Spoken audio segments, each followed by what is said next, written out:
Of course, we had our markets up about 0.5% just a short while ago, and really following on from Wall Street last night, where it closed 0.5% firmer. And that was despite some disappointing news on consumer confidence, and also the Case-Shiller housing index looking pretty flat.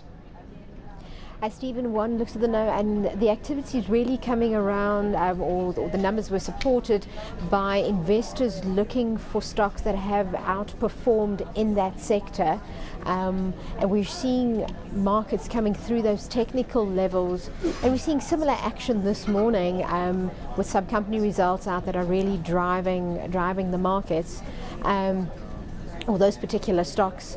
And we also saw overnight with Asia, we saw the HSBC manufacturing number really supporting our markets this morning. Mm-hmm. And do you think we've got much more space to run there? Because as you mentioned, we have crossed some key technical levels, but I mean, the run up this month, particularly on the S&P, we're looking at 9 to 10% for September, which is traditionally quite a poor month for equities. As even we're seeing a lot of investors coming up to quarter end and moving into some stocks, just to really close off the quarter, and that's really supporting the rally.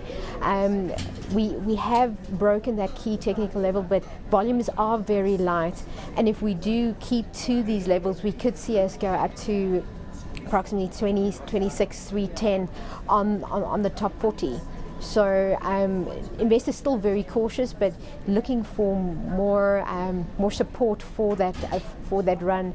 And today we've got one or two pieces of news out this afternoon with the mortgage applications out of the States. So without further real news or real direction, we're probably going to see fairly low volumes for most of today until the close. Of course, in the meantime, we've also seen gold hitting a new all-time dollar high, trading it up at $1,300, well, $1,312 this morning. Not really reflecting through into the rand gold price, though, is it? Yes, Stephen, it is. It is the rand gold price at the moment is at 222,000 approximately, which is still higher than the cost price of about approximately 250,000. So at least gold miners are still producing. It is off the high of 320,000. So not great, but still okay. And of course, locally we had some company news out today. We had results out from Capitec. Headline earnings per share up 58%, and this was really at the top end of what they had predicted in a recent trading update. Your view on those numbers?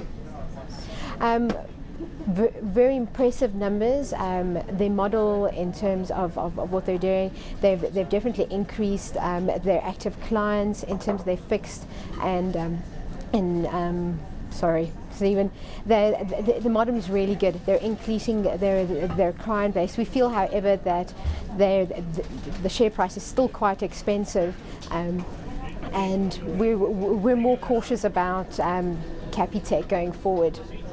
What is it about Capitec? Because I mean, it seems to be one of the favourites of the sector, which has pushed that share price up, and there we see it at just below 150 rand. What is it about Capitec that the market likes? What's in that model?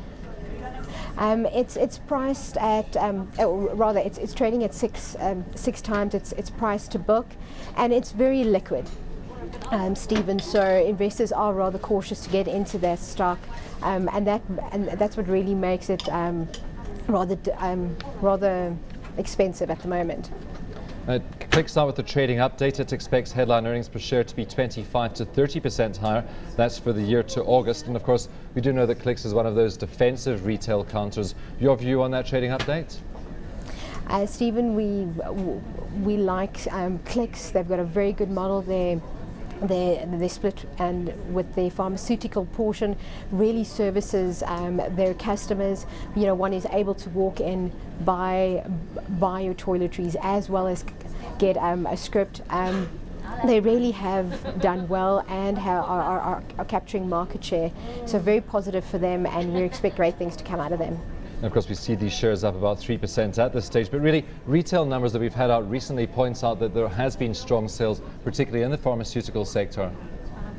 Yes, Stephen, and they've probably received a boost from the World Cup, which has really helped them and will continue to help them in the next term.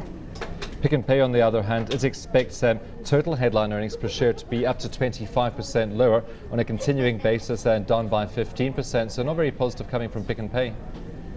No, Stephen, those numbers, obviously we saw with Walmart, Massmart, acquisition news, we saw all our retailers really running hard, so a lot of profit taking on Pick n Pay, and we have speculated. We see the likes of Woolworths, who have been getting market share, ShopRite, that Pick n Pay has lost market share. In terms of food retail space, they are seeing lower food inflation, and they're facing some headwinds in terms of the Franklin's division out in Australia. So not a great picture for them at the moment.